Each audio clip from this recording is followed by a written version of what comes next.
అసలు రెస్పాన్సిబిలిటీ అనేది అసలైన పాయింట్ అంతే. రైట్. అన్ని రంగాల్లో అన్ని వ్యక్తుల్లో అందరికీ రెస్పాన్సిబిలిటీ ఉండకపోతేనే నష్టం. ఉంటే చూడండి ఒకసారి మొత్తం సిస్టమ్ సెట్ అయిపోతుంది. మనందరికీ ఆ రెస్పాన్సిబిలిటీని ఫిక్స్ చేసేందుకే నియమ నిబంధనలు ఉంటాయి. కావాలంటే చూడండి, నాన్న మాట వినవలను, పెద్దల మాట వినవలను. పెద్దలకి ఎందుకు కాళ్ళదండం పెట్టాలండి? గౌరవం కాదండి. అంటే గౌరవం అంటే అదొక ఆచారం కాదు, సంప్రదాయం కాదు, గౌరవం కాదు.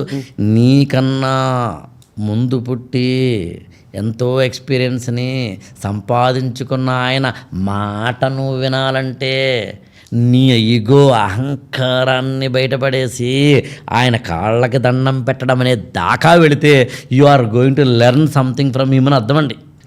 ఐఏఎస్ ఫీల్డ్లో ఇవాళకి 25 సంవత్సరాలుగా నేను ఎంతమంది చూసుంటాను సార్? కనీసం ఒక 50,000 మంది చూసుంటాను నేను. ఎంతమంది నా ద్వారా ఐఏఎస్లు అయి ఉంటారు? కనీసం 1000 మంది అయి ఉంటారు. కాలేజీలో ఎంతమంది చూసుంటాను నేను? లక్షల మంది చూసుంటాను. This is my experience. నేను ఆ ఎక్స్పీరియన్స్ మీకు షేర్ చేస్తున్నాను. వినమని గుడ్డిగా నమ్మమని అంటలేదు నేనండి. అది మరి నా ఉద్దేశం కాదు. నేర్చుకునే తత్వం నీకు ఉందా లేదంటున్నానండి.